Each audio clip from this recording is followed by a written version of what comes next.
Ukrainians are advancing on 3 or 4 main axes into the Kherson province. 2 of them appear to be focused primarily on the main city, the others further to the northeast. They are slowly but surely pushing the Russians off that piece of land to the west of the Dnieper River.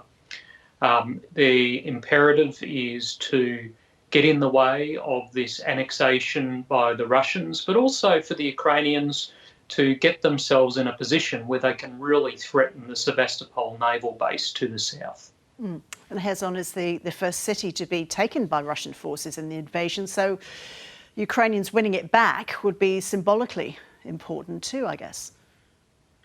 Well, Kherson is an important southern province in Ukraine. It helps generate significant GDP through agriculture and manufacturing, and there will be a significant propaganda victory for the Ukrainians if they're able to seize it back off the Russians.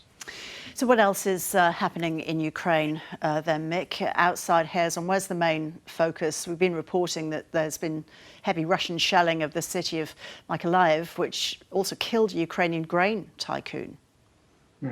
Yeah, the Russians fired around 50 missiles towards Mykolaiv over the weekend.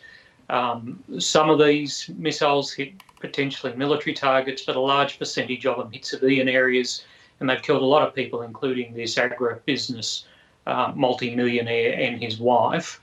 Further to the east, the Russians' main effort is still trying to seize the Donetsk region. They're not having a lot of progress there.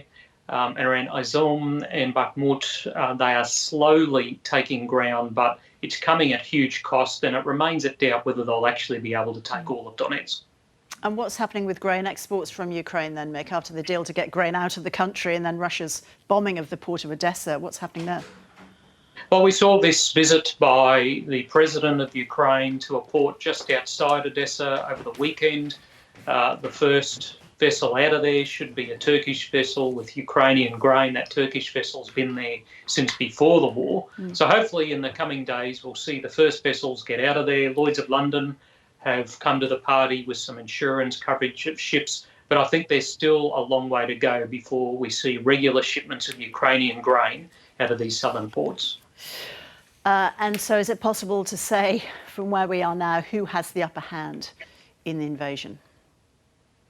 Well, it's possible to say that, but it changes just about every day, Roz. I mean, these kind of things are very difficult to predict, but the Ukrainians' prospects in the medium to long term are getting better.